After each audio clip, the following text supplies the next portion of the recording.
कि पूरे इंडिया में किसी और ने एफआईआर करने की कोशिश नहीं करी है। बृंदा करात ने की थी। बृंदा करात जो हमारी एमपी है सीपीआईएम से, वो दिल्ली गई थी और दिल्ली के पार्लियामेंट हाउस पुलिस स्टेशन में उन्होंने एसएचओ को कंप्लेंट दिया था, पर उनकी भी कंप्लेंट एक्सेप्ट नहीं करी गई पुलिस के द्वारा, जैसे हमारी भी अमृतहल्ली में नहीं करी गई। पर उसके बाद और उसके अलावा पूरे हिंदुस्तान में किसी और ने पुलिस में एफआईआर कराने की कोशिश नहीं करी और बृंदा करात की भी कंप्लेंट खारिज होने के बाद पुलिस स्टेशन से वो हाई कोर्ट या किसी कोर्ट में अब तक नहीं गई है। क्योंकि नाम प्रधानमंत्री नरेंद्र मोदी का है, ये वो बेहतर जान पाएंगी, पर पूरे हिंदुस्तान में कोई और एफआईआर नरेंद्र मोदी के ऊपर अभी करवाने की कोशिश नहीं हुई। आप ही हैं जिन्होंने हम जी law and policy research institute से हम ही लोगों ने किया है। आदाब और नमस्कार, आप देख रहे हैं बेंगलुरु अखबार। चुनाव का मौसम खत्म होता आ रहा है। 1 तारीख के दिन 7वें चरण का चुनाव हिंदुस्तान के कुछ कोने में होगा। अब जितने चरण का चुनाव हुआ है, जहां पर भी प्रधानमंत्री नरेंद्र मोदी अपने चुनाव प्रचार के लिए गए हैं, उनके 3 ही मुद्दे हमने देखे हैं। एक वो मुस्लिम कहते हैं, मुस्लिम समाज के बारे में डायरेक्टली इनडायरेक्टली बात करते हैं, तो दूसरा वो गांधी परिवार के बारे में बात करते हैं, और तीसरा कुछ ममता दीदी हो या अखिलेश यादव हो, केजरीवाल को उनका टारगेट। अदरवाइज उनके कहीं भी स्पीचेस में वो पावर हमको नहीं दिखा जो हम 14 या 19 के चुनाव में हमने देखा था। इस बार हद तब पार हो गई जब इतना ज्यादा वो एंटी मुस्लिम स्टेटमेंट उनकी जुबान से निकल रहा था पब्लिक प्लेटफॉर्म से, जिसको पूरे हिंदुस्तान ने देखा है। तो हिंदुस्तान के कई शहरों में उनके खिलाफ आवाज उठी, कई इलेक्शन कमीशन ऑफ इंडिया में कंप्लेंट भी फाइल हुए। ऐसे ही बेंगलोर के एक एक्टिविस्ट है जिनका नाम जियाउर रहमान नुमानी है, जिनको हमने देखा आता है कि मजदूरों का कोई प्रॉब्लम आता है, बच्चों के एजुकेशन का प्रॉब्लम आता है, हेल्थ केयर में प्रॉब्लम आता है, कोविड में, सीएनआरसी में हमेशा ही ये एक्टिविस्ट रहे हैं, फ्रंट फेस ऑफ एक्टिविज्म में रहे हैं। इन्होंने हिम्मत की इस देश के प्रधानमंत्री नरेंद्र मोदी के खिलाफ उठ खड़े होने के लिए। उन्होंने एक मुकदमा दायर किया है मैजिस्ट्रेट कोर्ट में। 13 तारीख के दिन पता चलेगा इनका पिटीशन और किस मुद्दे पर इन्होंने नरेंद्र मोदी के खिलाफ मुकदमा दायर किया है, ये देखिए। इसमें आपको वीडियो में नरेंद्र मोदी की स्पीच भी दिखेगी और ये पिटीशन भी आपको दिखागा। फिर हम बात करते हैं जियाउर रहमान नुमानी के साथ। देंगे। और पहले जब उनकी सरकार थी, उन्होंने कहा था कि देश की संपत्ति पर पहला अधिकार मुसलमानों का है।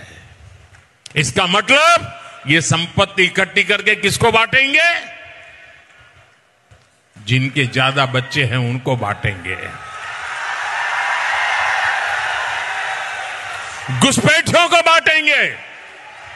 क्या आपकी मेहनत की कमाई का पैसा घुसपैठियों को दिया जाएगा? आपको मंजूर है?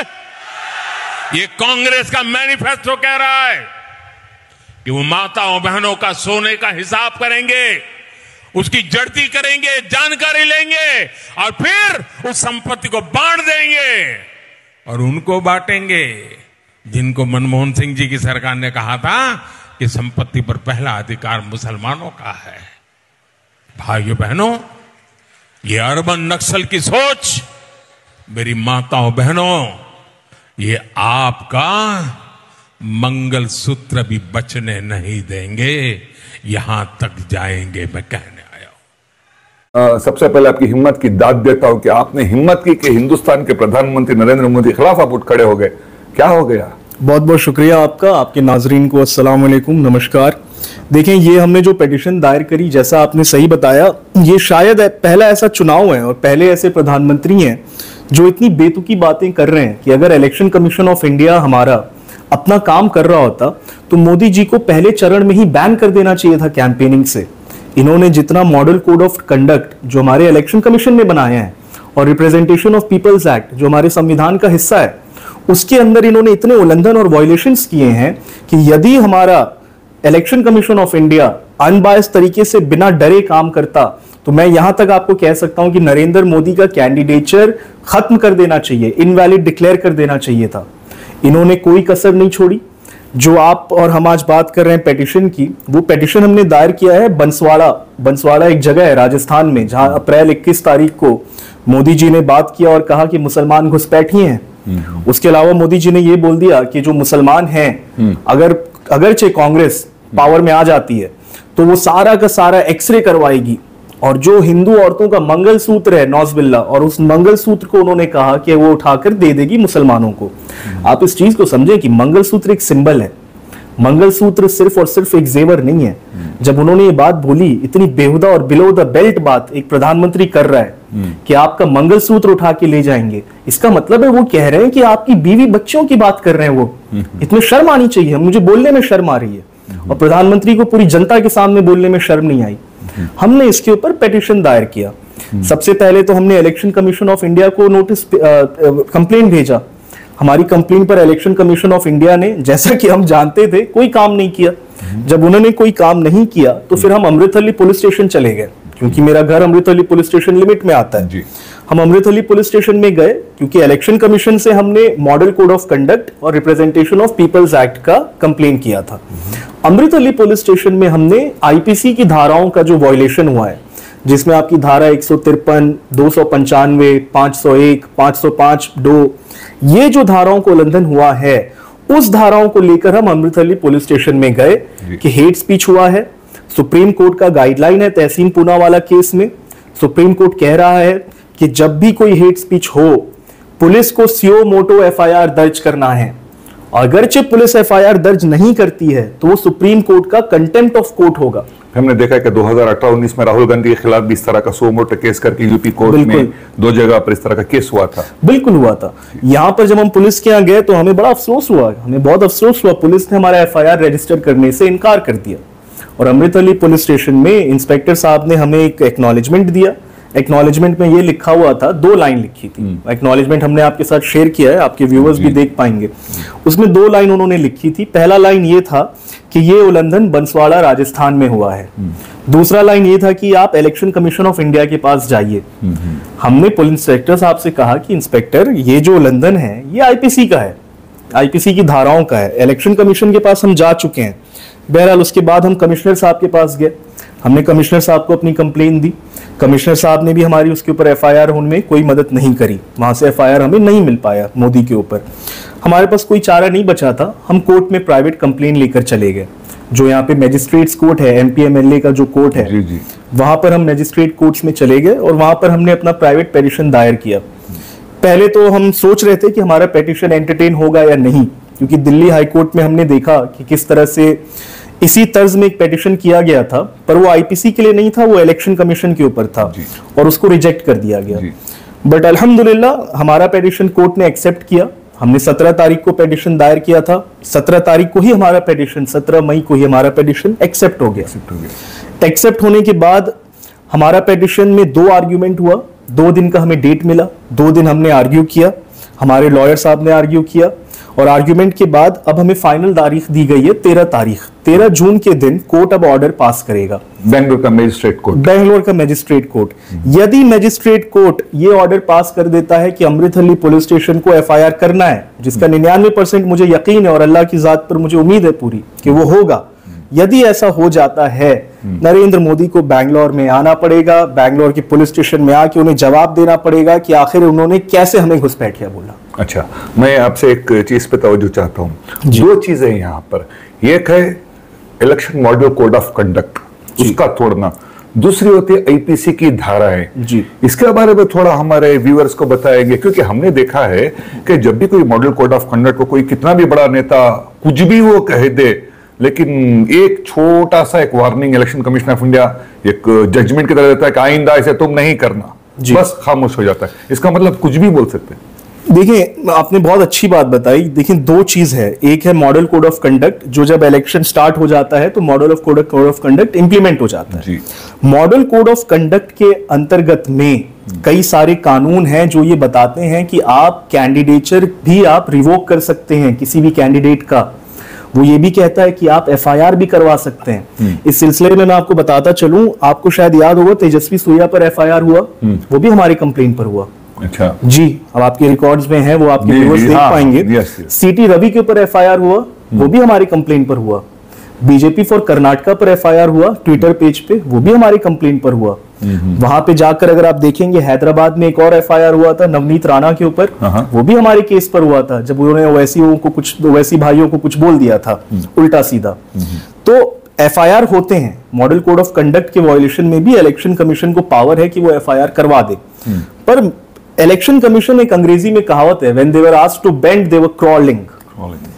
ये काम आज इलेक्शन कमीशन कर रहा है। जब उनको झुकने को बोला गया, वो रेंग रहे हैं जमीन पर। किसके सामने रेंग रहे हैं? वो ये भाजपा बीजेपी के सामने और नरेंद्र मोदी और जो हुकूमत उसके सामने रेंग रहे हैं। अगर वो रेंगते नहीं तो वो खुद भी एफआईआर करा सकते थे। बहरहाल दूसरा जो ऑफेंस है आईपीसी का ऑफेंस इसलिए बनता है क्योंकि मोदी जी ने जो बोला उस दिन वो हेट स्पीच था। और जब हेट स्पीच बन गया तो सुप्रीम कोर्ट का, जैसे मैंने आपको बताया था, गाइडलाइन है, तो वो अपने आप आईपीसी की धाराओं का उल्लंघन हो जाता है। तो वहां पर कोई भी शख्स जाकर इंडिया में किसी भी पुलिस स्टेशन में जाकर एफआईआर या कंप्लेन करवा सकता है और पुलिस का हक बनता है कि वो उसके ऊपर एफआईआर करे। अगरचे पुलिस नहीं कर पाती है तो हम कोर्ट में गए हैं, वो भी कोर्ट में जा सकते हैं। अच्छा। और मैं रिक्वेस्ट करूंगा आपके व्यूअर्स से कि इंडिया के हर शहर में हम ये दरख्वास्त कर रहे हैं कि आपको और हमारी जानिब से जो हमसे मदद हो पाए, आप लोग एफआईआर के लिए कंप्लेन करें।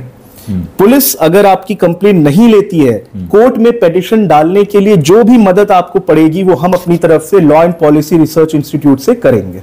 अच्छा, मेरा आपसे एक जरूरी सवाल था। कॉन्स्टिट्यूशन की अगर हम बात करें, उसके कई सारे धाराएं हैं।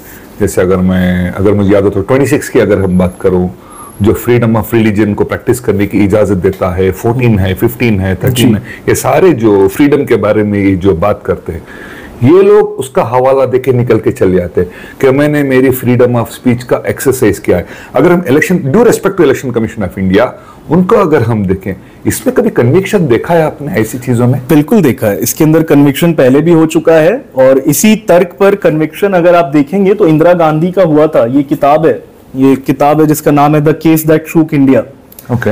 इसके अंदर जो इंदिरा गांधी का कन्विक्शन हुआ था, सकता हूं। जी, आप परेशान होंगे। इसमें सिर्फ इसलिए उनको हटाया गया था क्योंकि उन्होंने एक स्टेज लगवा दिया था सरकारी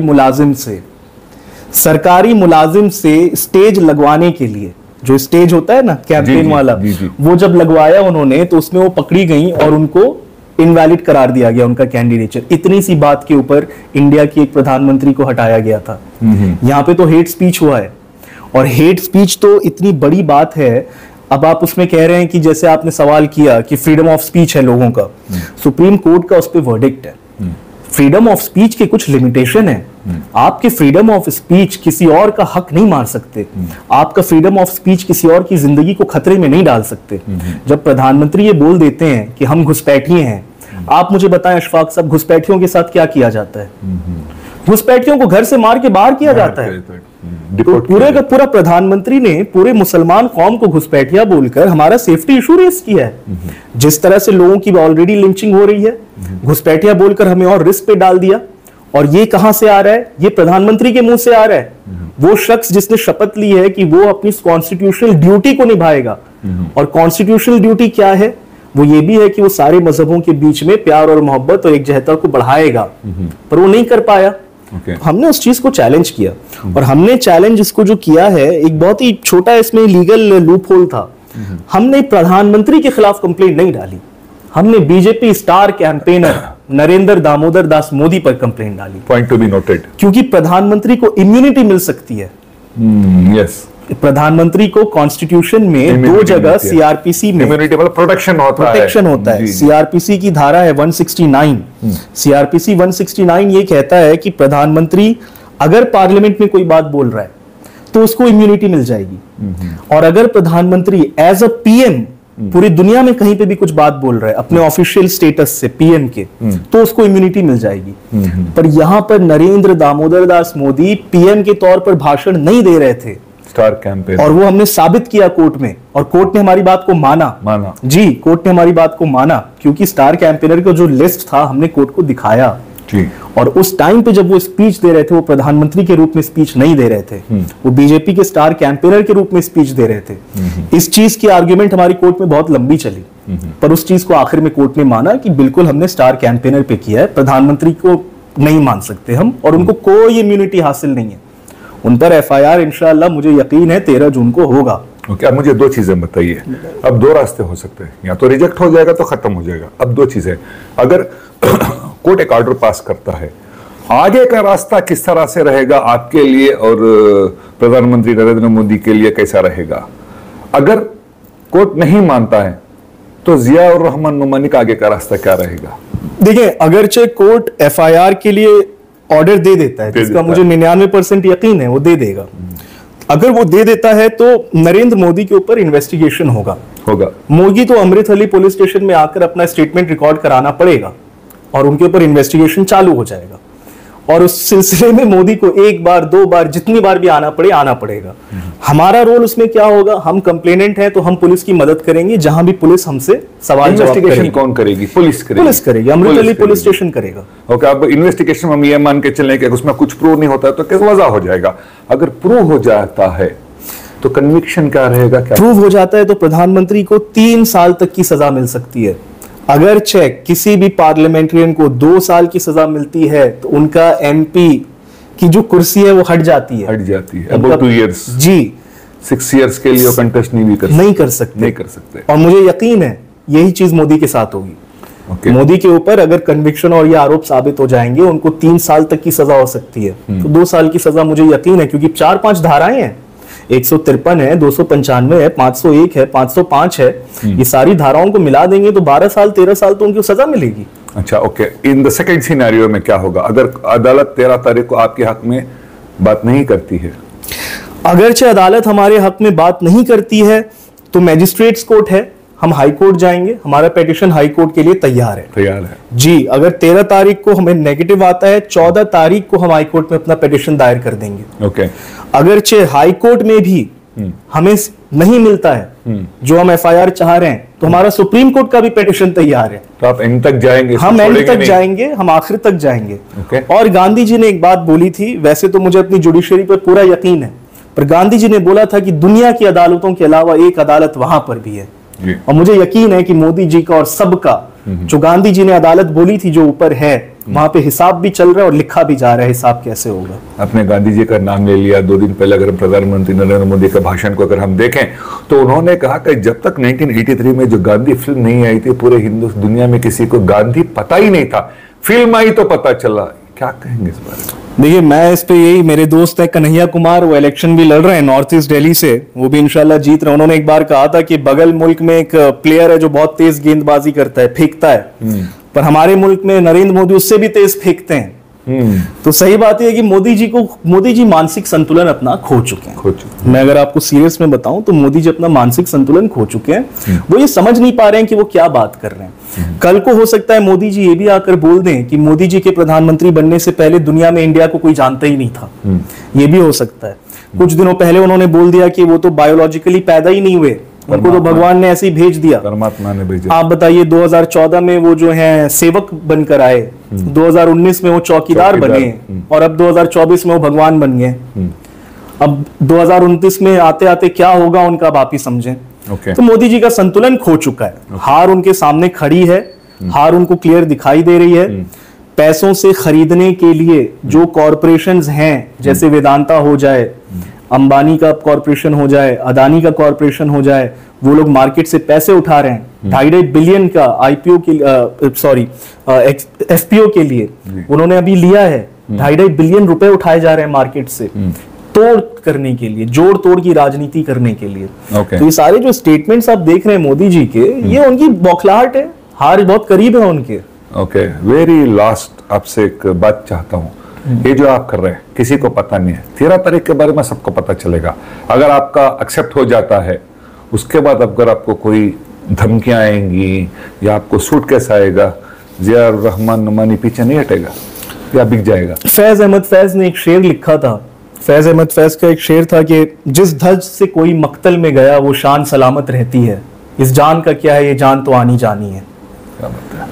तो हम उसके लिए तैयार हैं, हम किसी से डरने के लिए यहाँ पर आए नहीं है। इससे पहले भी हमने कई केसेस किए, चाहे वो मोदी हो चाहे अमित शाह हो, जो क्रिमिनल हैं वो क्रिमिनल हैं। और रही बात बिकने की, तो अब तक अल्हम्दुलिल्लाह कोई पैदा नहीं हुआ है जो हमें खरीद पाए, और मुझे यकीन है कि अगर अल्लाह ने हमारे साथ ऐसे दिया, हम आगे भी कभी ऐसा नहीं होगा। थैंक यू सो मच, बहुत बहुत शुक्रिया जिया साहब, अच्छा काम करते रहिए। बहुत बहुत शुक्रिया। आप एक्टिविस्ट हैं, पर्टिकुलरली मैंने जो देखा आपको एजुकेशन सेक्टर में देखा है, ये जो मजदूर लोग आते हैं उनके लिए, वहां से आपकी मेरी पहचान हुई थी। Thank you so much. ये थे हमारे साथ एक्टिविस्ट जियाउर रहमान नुमानी। इनसे तफसील से आपने सुना कि किस तरह से पीएम नरेंद्र मोदी के हेट स्पीच के खिलाफ इन्होंने मुकदमा दायर किया है। 13 तारीख की जून के दिन मजिस्ट्रेट कोर्ट बेंगलुरु की तय करेगी कि क्या अमृतहल्ली पुलिस स्टेशन में प्रधानमंत्री नरेंद्र मोदी को अगर उस वक्त भी रहते हैं तो आना पड़ेगा, नहीं पड़ेगा। अगर नहीं ऑर्डर पास करते तो इनका कहना है कि ये हाईकोर्ट जाएंगे, हाईकोर्ट से सुप्रीम कोर्ट तक भी जाएंगे। इसके केस के रिलेटेड जैसे जैसे अपडेट आएंगे इसके बारे में हम आपको जरूर बताएंगे। देश और दुनिया की खबरों के लिए जुड़े रहिए बेंगलुरु अखबार के साथ। मैं हूं आपके साथ अशफाक अहमद सिद्दीकी।